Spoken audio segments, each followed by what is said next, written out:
여러분, 오늘 우리가 마태복음 10장을 계속해서 묵상하고 또 강의하고 있습니다. 마태복음 10장은 제자들의 파송장이다, 그렇게 말씀을 드렸습니다. 예수님께서 제자들을 부르셨습니다. 그리고 그 제자들에게 능력을 주셨습니다. 그리고 그 제자들을 세상 한복판에 내보내십니다. 제자들이 나가야 할 이 세상은 어떤 곳일까요? 여러분, 오늘 16절 말씀 보면 어떤 세상이냐 하면, 보라, 내가 너희를 보냄이 양을 어디로 보낸다고요? 이리 가운데로. 그러니까 세상은 이리떼가 득슬거리는 곳과 같다, 그렇게 말씀합니다. 17절에서는요, 사람들이 공회에 넘겨주며 채찍질한다. 그리스도인들을 공회에 넘겨주고 채찍질하는 그런 박해가 있을 것을 말씀하십니다. 18절에서는요, 총독들과 임금들 앞에 끌려갈 것이다. 기독교인들이 이렛대가 득설거리는 세상 가운데 살아가는 것이 총독들과 임금들 앞에 끌려가는 그런 일들이 일어날 것이라 말씀합니다. 22절과 23절에서는 가족 안에서도 고통을 당하고 자기가 살던 동네 마을에서도 박해를 받는 일들이 일어날 것이다, 그렇게 말씀합니다. 예수님께서 제자들을 부르시고 능력을 주시고 세상 가운데 내보내시는데 제자들이 나가는 그 세상이 녹록지 않다라는 것을 이렇게 예수님께서 말씀해 주고 계신 것이죠. 여러분, 우리가 살아가는 이 세상은 만만합니까? 어쩌면 예수님이 제자들을 세상에 내보내실 때의 세상보다 지금이 우리가 몸담고 있는 이 세상이 더 험악한, 험난한 그러한 세상일 것입니다. 그러면 이 이리떼가 득설거리는 이 세상 가운데서 우리 그리스도인들은 제자로서 어떻게 살아가야 되는가, 그것을 우리 예수님께서 이 10장 말씀에서 몇 가지를 계속해서 말씀해 주시는데요, 오늘 본문에서는 세 가지를 말씀해 주십니다. 하나는 뱀처럼 지혜로워야 한다는 것, 두 번째는 비둘기같이 순결해야 된다는 것, 세 번째는 끝까지 견뎌야 된다. 요 세 가지를 말씀해 주십니다. 여러분, 먼저는 뱀같이 지혜로워야 합니다. 오늘 16절 말씀을 같이 한번 읽어볼까요? 시작. 보라, 내가 너희를 보냄이 양을 이리 가운데로 보냄과 같도다. 그러므로 너희는 뱀같이 지혜롭고 비둘기같이 순결하라. 여러분, 성경에서 지혜라고 하는 말은 때를 분별하는 것을 의미합니다. 그러니까 가장 적당한 때에 적당한 장소에서 적당하게 말할 수 있는 것, 이것이 지혜다, 그렇게 기본적으로 말씀하고 있습니다. 성경에서 가장 탁월한 지혜를 가졌던 인물이 누구였죠? 누구였습니까? 솔로몬이었습니다. 솔로몬이 전도서를 기록하면서 이 때에 대하여서 말씀하고 있는데요, 뭐라고 말씀하고 있습니까? 날 때가 있으면 죽을 때가 있고 심을 때가 있으면 뽑을 때가 있다, 그렇게 말씀합니다. 울 때가 있으면 웃을 때가 있고 슬퍼할 때가 있으면 춤출 때가 있다 말씀하십니다. 찢을 때가 있으면 꿰맬 때가 있고 잠잠할 때가 있으면 말할 때가 있다, 그렇게 말씀하고 있습니다. 사랑할 때가 있으면 미워할 때가 있고 전쟁할 때가 있으면 평화할 때가 있다. 이 때에 대하여서 솔로몬, 지혜자 솔로몬은 전도서에서 그렇게 말씀하고 있는 것입니다. 여러분, 이것이 우리가 살아가는 인생사 아닙니까? 인생사 한평생 살아가다 보면 이런 때도 있고 저런 때도 있고 또 이런 상황들을 맞닥뜨리면 또 저런 상황도 맞닥뜨리고, 참 한평생 살아가다 보면 이런저런 많은 경우의 때를 경험하며 살아갑니다. 이 전도서에서 우리에게 가르치는 지혜가 뭡니까? 결론적으로 전도서 마지막 부분에서 뭐라 말씀하고 있습니까? 전도서 12장 13절 말씀, 우리 같이 한번 읽어볼까요? 일의 결국을 다 들었으니 하나님을 경외하고 그의 명령들을 지킬지어다. 이것이 모든 사람의 본분이니라. 아멘입니다. 그야말로 변화무쌍한 모든 경우의 때가 우리 인생 가운데 밀어닥치지만, 그럼에도 불구하고 어떤 경우의 때를 맞이한다 할지라도 하나님을 경외하고 그의 말씀을 순종하는 것, 이것이 가장 가치 있는 일이요 인생의 참 지혜라고 말씀하고 있는 것입니다. 그런 은혜를 누리시기를 주님의 이름으로 축원합니다. 바람 부는 대로 너무 쉽게 흔들리면 안 됩니다. 상황 따라서, 사람 따라서 이리 왔다 저리 왔다 좌로 우로 왔다 갔다 치우치면 그야말로 어리석은 사람이고 미련한 사람입니다. 참 지혜자, 정말 지혜로운 사람은 어떤 사람입니까? 어떤 경우의 때가 밀어닥친다 할지라도 하나님을 향해서 일편단심, 상황 따라 환경 따라 왔다 갔다 흔들리지 않는 것입니다. 주님을 향하여서 믿음의 걸음을 투벅투벅투벅 걸어가는 그 사람이 정말 지혜자다라고 하는 것을 우리에게 말씀하고 있는 것입니다.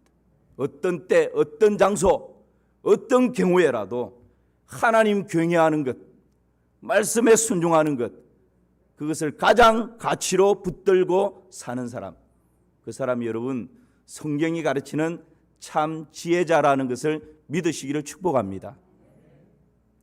그런데 오늘 본문에서는 뱀같이 지혜로워라 말씀합니다.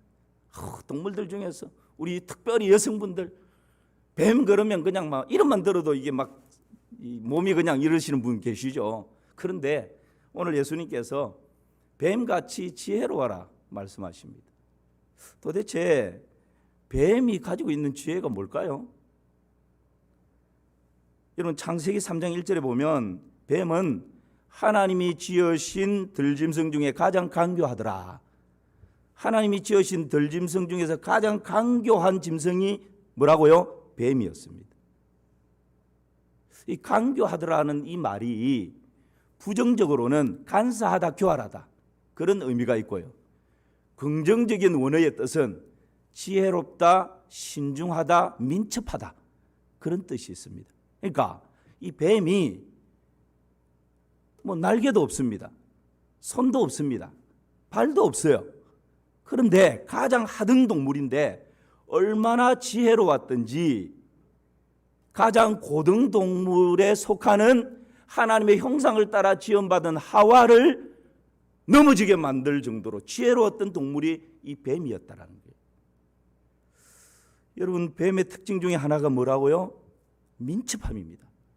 뱀같이 지혜로우라 라고 할 때 이 민첩함, 뱀은요 자신이 위협을 느끼면 눈 깜짝할 사이에 사락 사라지고 없습니다. 그렇죠? 뱀이 뭔가 배가 고파서 먹이를 낚아채야 되겠다 생각하면 어디에 숨어 있는지 신중합니다. 사람도 모르고 뱀을 밟을 정도로 어디에 숨어 있는지 잘 모릅니다. 그러다가 먹잇감이 싹 지나가면 쏜살같이 먹이를 낚아채서 자기의 배를 채웁니다. 민첩함입니다. 여러분 뱀의 특징 중에 이 민첩함, 우리 예수님께서는 뱀같이 지혜로우라고, 이것을 조금 풀어서 해석하면 어떤 의미가 될까요? 여러분 우리가 살아가는 동안 선한 것에 대해서는 지혜로워야 하고 악한 것에 대해서는 밀어내야 하는데 선한 일들에 대해서는 민첩하게 반응하라는 것입니다. 기회를 놓치지 말라는 것입니다. 그리고 악한 것에 대해서 죄악의 유혹이 나에게 손길을 미칠 때 머뭇거리면 넘어갑니다. 할까 말까 주저주저 하면 넘어갑니다. 10중 8구 다 넘어가게 되어 있습니다. 죄악의 손길이 나에게 유혹을 미칠 때는 민첩하게 재빠르게 그 죄악에 대하여 단호하게 거부해야 되는 것입니다. 그 죄악의 장소를 떠나버려야 되는 것입니다. 민첩해야 합니다. 우리가 이리가 득실되는 이 세상 가운데 살아갈 때에 뱀같이 지혜로우라고 하는 것은 바로 이런 의미입니다. 악에 대하여서는 민첩하게 경계하고 거부하고 떠나버리는 것이고, 하나님의 선한 일에 대하여서는 민첩하게 그것을 받아들이고 그 선을 행하는 것입니다. 여러분 이것이 뱀에게서 배우는 지혜로움이다 라는 것이죠. 이런 지혜가 우리 가운데 충만하기를 주님의 이름으로 축복합니다. 더불어서 비둘기같이 순결하라 말씀하십니다. 여러분, 이 순결이라고 하는 말이 어떤 의미일까요? 깨끗하다, 순수하다라는 뜻이 있습니다. 그러나 좀 더 정확하게 말씀을 드리자면 순결하라라고 하는 이 말씀은 나누어지지 않는 마음을 말합니다. 그러니까 우리의 마음이 나누어져서 이렇게 할까 저렇게 할까, 여기에 줄 섰다가 저기에 줄 섰다가, 이것을 생각했다가 저것을 생각했다가, 이렇게 하면 손해가 될 것 같고 이렇게 하면 또 이게 문제가 될 것 같고, 이런 것이 아니라는 것입니다. 나누어지지 않는 마음, 순결함, 이것은 오직 주님만 바라보는 믿음을 말하는 것입니다. 이 방법 쓰면 뭔가 해결이 될 것 같고, 이 수단 동원하면 뭔가 나에게 유익이 될 것 같은데, 그런 방법, 그런 수단 딱 내려놓고 모든 시선을 주님께 고정하는 것입니다. 오직 주님만 바라보는 것입니다. 이것이 순결함입니다. 여러분, 가장 아름다운 아내가 어떤 아내일까요? 얼굴이 예쁜 아내, 날씬한 아내, 피부색이 고운 아내, 그렇지 않습니다. 가장 아름다운 아내는 남편에 대하여서 정절을 지키고 순결을 지키는 아내입니다. 우리 하나님께서 가장 기뻐하시는 신자가 어떤 신자일까요? 한평생 일편단심, 오직 주님만 바라보고 주님만 의지하고 주님만 따라가는 신앙, 그 믿음, 이것이 여러분 순결함입니다. 뱀같이 순결하라, 그렇게 말씀하십니다. 욥기에 보면 하나님께서 사단 앞에서 욥을 칭찬합니다. 여러분, 그 칭찬의 내용이 뭔지 아시죠? 예, 아신다고 말씀하십시오. 아시죠? 예, 뭡니까? 예, 그런 거 있죠? 하나님이 사단 앞에서 욥에게 너 땅에 두루다니면서 내 종 욥을 위해서 봤냐? 그와 같이 순전하고 정직하여 하나님을 굉해하고 악에서 떠난 자가 없다. 욥을 칭찬하면서 첫 번째가 뭡니까? 그와 같이 순전하고, 이 순전이라는 말이 순결입니다. 일편단심, 오직 하나님만 바라본다는 말입니다. 환경 따라 상황 따라 사람 따라 왔다 갔다 하지 않는다는 말입니다. 욥이 그러했다는 겁니다. 여러분, 욥이 큰 시험을 당합니다. 하루아침에 재산 다 날려버립니다. 하루아침에 10명의 자녀들 다 잃어버립니다. 욥 자신도 머리끝부터 발끝까지 악창이 나서 죄에 앉아서 기아를 가지고 자기 몸을 끌고 있습니다. 아내가 와서 욥을 바라보면서 당신 하나님 저주하고 죽어라, 자살하라, 이 말입니다. 아내조차 그렇게 저주하고 떠나버렸습니다. 위로하기 위해서 친구들이 왔는데 그 친구들조차 욥, 너희에게 숨은 죄악이 있구나, 그 죄를 해결해라, 너는 하나님께 지금 징계를 받는 것이다, 심판받는 것이다, 그렇게 친구들조차 정죄하고 판단해 버립니다. 여러분, 그럴 때 얼마나 흔들리기가 쉽습니까? 사람을 봐도 상황을 봐도 현실을 봐도 충분히 흔들릴 수 있는 상황입니다. 그럼에도 불구하고 욥이 뭐라고 고백합니까? 주신 자도 여호와시요 취하신 자도 여호와시니 여호와의 이름이 찬송을 받으실지로다. 할렐루야. 그러나 오직 내가 가는 길을 그가 아시나니 나를 단련하신 후에는, 그가 나를 단련하신 후에는 내가 정금같이 나오리라. 여러분, 욥은 어떤 상황 가운데서도 흔들리지 않습니다. 오직 주님만을 바라보는 것입니다. 이것이 순결함입니다. 비둘기같이 순결함입니다. 역대하 20장에 보면 모압과 암몬과 마온 족속이 연합군을 형성해서 유다를 공격합니다.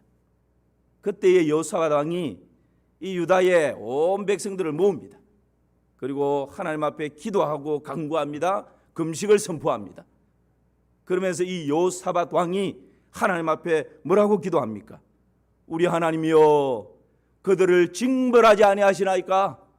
우리를 치러 오는 이 큰 무리를 우리가 대적할 능력이 없고 우리가 어떻게 할 줄도 알지 못하옵고 오직 주만 바라보나이다. 우리 하나님이여, 우리가 대적할 능력이 없습니다. 어떻게 할 줄도 알지 못하겠습니다. 그래서 오직 주만 바라보나이다. 이것이 여러분 순결함입니다. 좌우로 치우치지 않는 것입니다. 좌우로 눈 돌리지 않는 것입니다. 죽으나 사나 오직 주님만을 향하여서 시선을 고정하고 그 주님만 바라보는 것, 이것이 비둘기같이 순결함입니다. 이런 은혜가 있기를 주님의 이름으로 축원합니다. 이 세상 살아갈 때 여러분 이것저것 계산해서 살아가는 것이 아니라는 것입니다. 이것저것 방법과 수단을 동원해서 살아가는 것이 아니라는 것입니다. 이 사람 저 사람 만나서 사람 힘 의지하는 것이 아니라는 것입니다. 오직 주님 바라보고 주님 따라가는 것, 이것이 비둘기같이 순결함입니다. 오늘 뱀같이 지혜롭고 두 번째는 비둘기같이 순결하라, 그렇게 말씀하시는데, 사실 이 말씀이 따지고 보면 서로 연결되어져 있는 뿌리가 같은 그런 말씀입니다. 여러분, 비둘기같이 뱀같이 지혜로움이 어떤 의미라 그랬죠? 민첩하라. 선에 대해서는 긍정적으로 민첩하게 반응하고 악에 대해서는 부정적으로 거부하고 경계하는데 민첩하라. 이게 뱀의 지혜다 말씀드렸습니다. 비둘기의 순결함은 뭐라 그랬죠? 어떤 상황이 펼쳐진다 할지라도 오직 주님만 바라보는 것, 그 믿음, 이것이 비둘기의 순결함이다, 그렇게 말씀을 드렸습니다. 여러분, 그렇다면 이리 때가 득설거리는 이 세상 한복판에서 신자는 어떻게 하는 것이 뱀처럼 지혜로운 것이고 비둘기같이 순결한 것입니까? 고난이 닥칠 때 하나님께 달려가는 일에 민첩해야 합니다. 환난이 밀려올 때 모든 시선을 오직 주님께 고정하는 그 일에 민첩해야 합니다.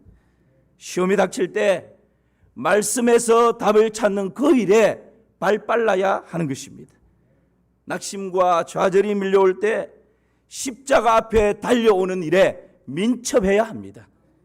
하나님의 말씀에 민감하고 성령의 음성에 민감한 것, 이것이 여러분 험악한 이 세상, 풍파만한 이 세상 살아갈 때에 뱀처럼 지혜로운 것이고 비둘기처럼 순결하게 살아가는 그리스도인의 삶의 모습인 것입니다.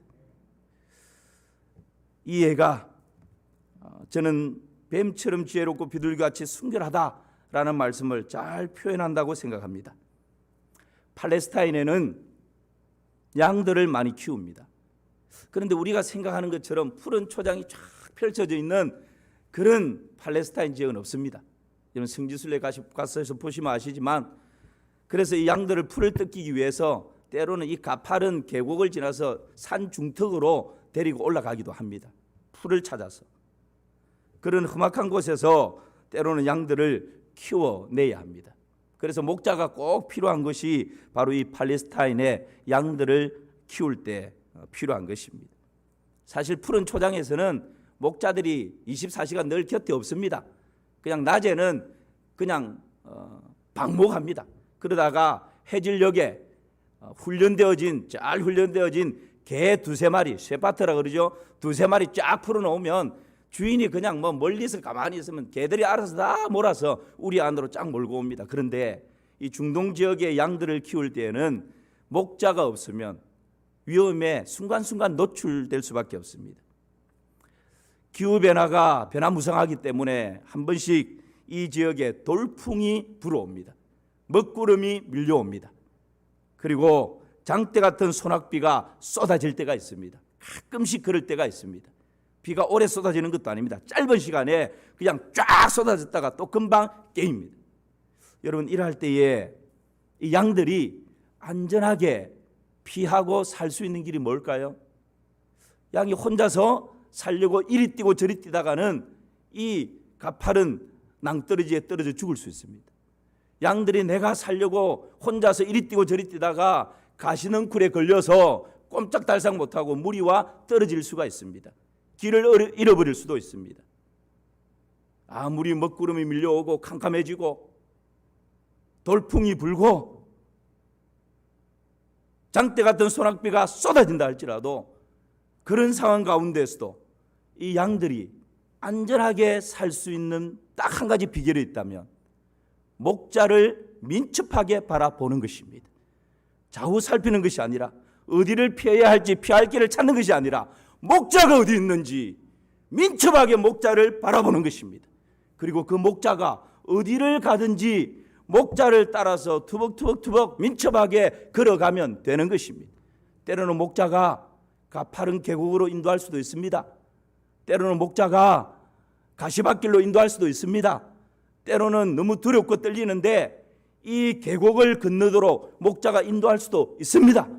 그러나 그 목자를 따라 민첩하게 움직이다 보면 마침내 그 목자가 푸른 풀밭 쉴만한 물가가 펼쳐진 곳으로 인도하게 되는 것입니다.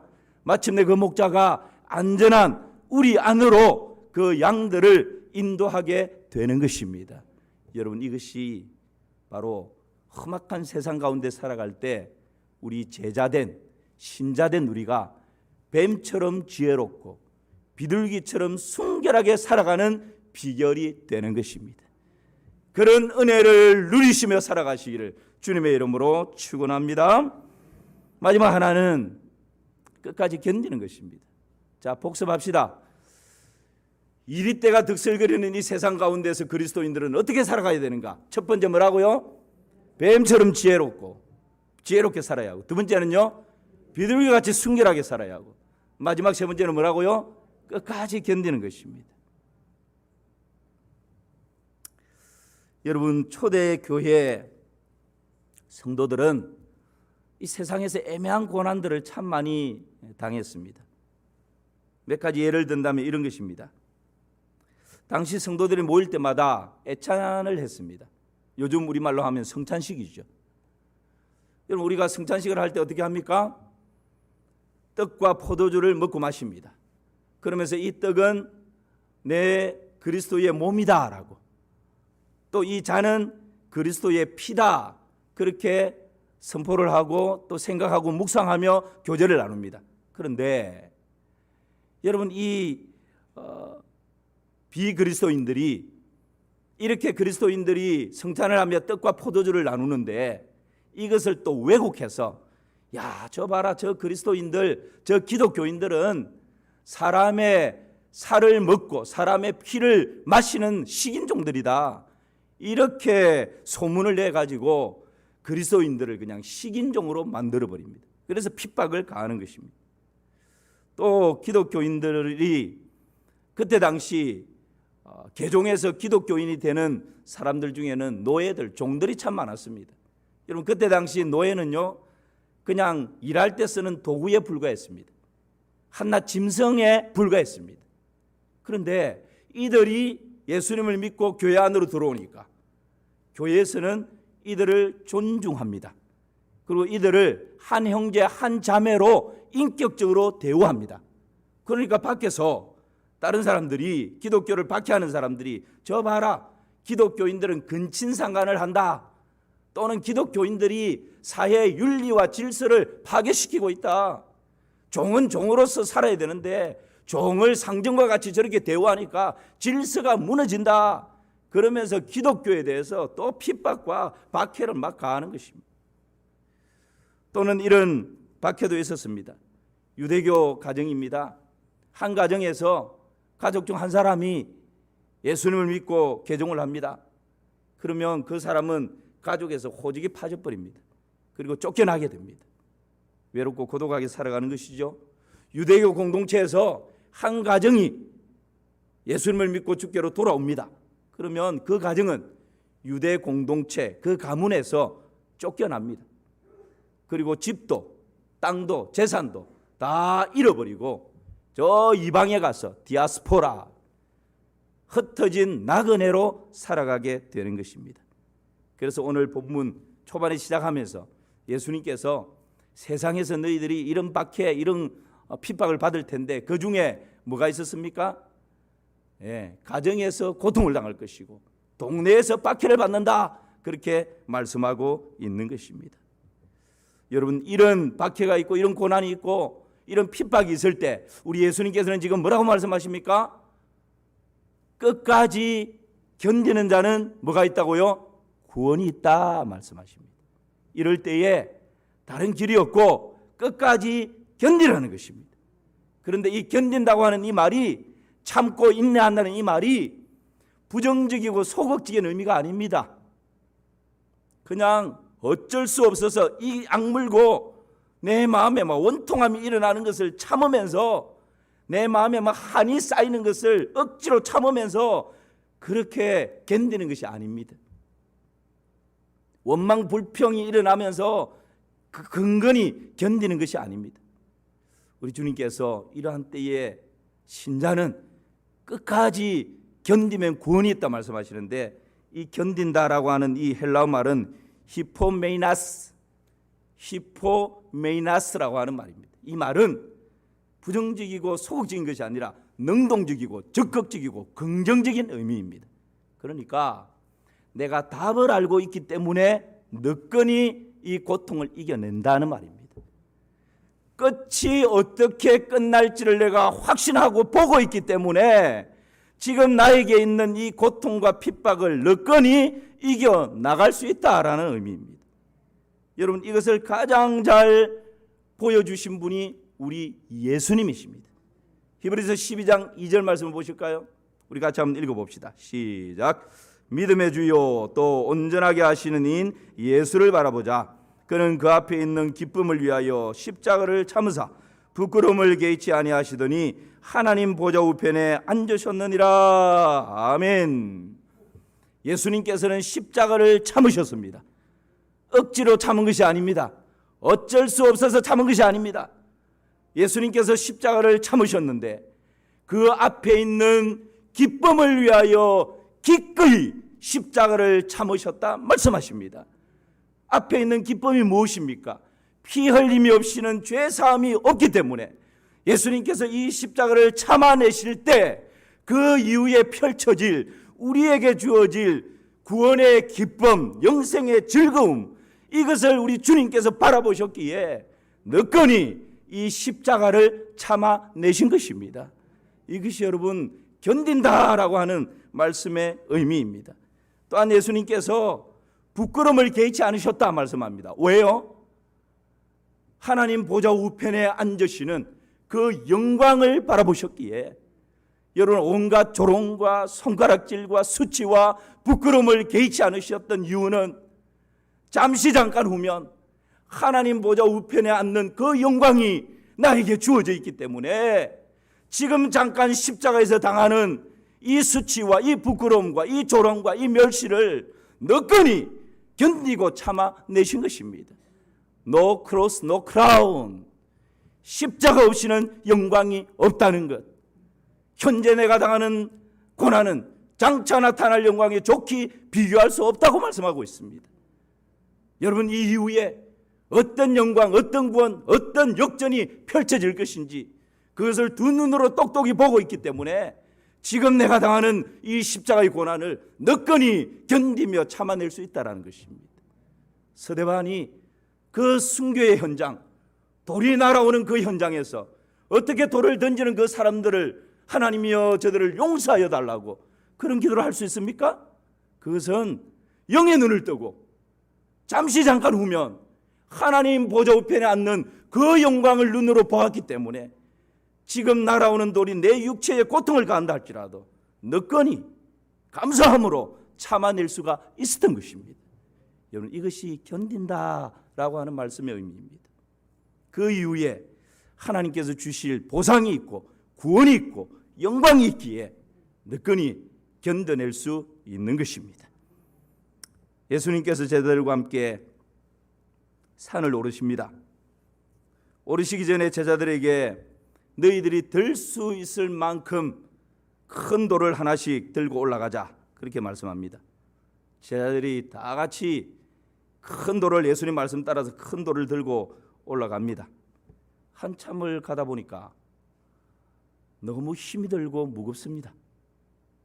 그래도 베드로는 수제자이기에 제일 큰 돌을 안고 올라가는데 역시 똑같이 힘이 듭니다. 그러니까 가룟 유다가 그냥 눈치를 보면서 큰 돌을 살며시 던져버리고 조그마한 돌멩이 하나를 호주머니에 싹 넣어서 올라갑니다. 또 한참 올라가다가 너무 고통스럽고 힘드니까, 견디기가 힘드니까 제자들 중에 계산이 제일 빨랐던 빌립이, 야, 우리가 이럴 필요 있겠나? 저 산 꼭대기에 올라가면 크고 작은 돌이 천진데 뭐가 우리가 지금 이 밑에서부터 이 고생하면서 이거 낑낑끙끙거리면서 올라갈 필요가 있겠냐? 그냥 우리 맨몸으로 올라갔다가 저 위에 가서 잽싸게 큰 돌 하나씩 줍자. 그러니까 전부 다 안 그래도 힘들어 죽겠는데 멋진 제안을 하니까 다 그냥 돌 놓고, 가룟 유다도 이 호주머니에 넣었던 조그만 돌멩이도 버려버렸어요. 그런데 베드로는 무식하게 그냥 처음에 들었던 그 돌을 가지고 제일 뒤에서 막 끙끙거리면서 올라갑니다. 드디어 정상에 도착했습니다. 정상에 딱 올라가서 보니까 그곳에는 돌이라고는 눈을 닦고 찾아봐도 하나도 없었습니다. 예수님이 제자들을 다 불러 모읍니다. 그리고 하늘을 우르르 축사하시고 예수님이 기도하시고 나니까 제자들이 들고 왔던 그 돌이 다 떡으로 바뀌어 있었습니다. 예수님께서 오늘 이것이 우리의 점심이다 그렇게 말씀하십니다. 그날 베드로는 배 터지게 먹었고 다른 제자들은 쫄쫄 굶었습니다. 여러분, 끝까지 견디는 자에게 보상이 있는 것입니다. 말씀 순종하면서 우리 인생의 정상까지 올라가는 것이 녹록지 않습니다.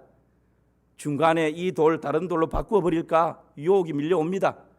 빌립의 계산을 들어보니까 100번 들어도 타당합니다. 그래, 올라가서 큰 돌 가지면 되지, 여기서부터 뭐 하려고 버립니다. 그러나 베드로처럼 여러분, 견딘다고 하는 것은 주님께서 말씀하셨다면 분명히 정상에 올라가면 뭔가 주님께서 준비하신 구원이 있을 것이고 보상이 있을 것이고 영광이 있을 것이다. 이것을 믿음의 눈으로 바라보며 땀을 흘리지만, 힘들지만, 녹록지 않지만 끝까지 올라가는 것입니다. 그럴 때에 하나님의 영광을 목도하게 되는 것입니다. 여러분, 이 견딘다고 하는 이 말씀은 더불어서 견디는 그 과정도 그냥 내 힘으로, 내 의지로 견디는 것이 아닙니다. 우리 주님께서 견딜 수 있는 힘을 주시고 견딜 수 있는 지혜를 주시는 것입니다. 하나님의 사랑이 나를 강건하여서 넉넉히 견딜 수 있게 하시는 것입니다. 하나님의 사랑이 나를 붙들어서 너건히 이 길을 가게 하시는 것입니다. 내가 실패했다고 하나님의 사랑이 끊어진 것이 아닙니다.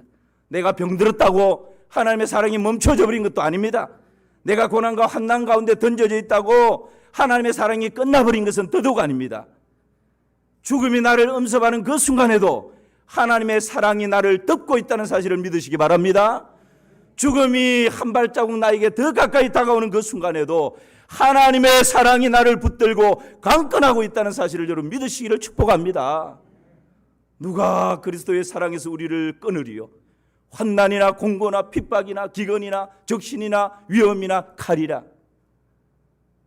우리가 종일 주를 위하여 죽임을 당하게 되며 도살할 양같이 여김을 받았나이다 함과 같으니라. 그러나 이 모든 일에 우리를 사랑하시는 이로 말미암아 넉넉히 이기느니라.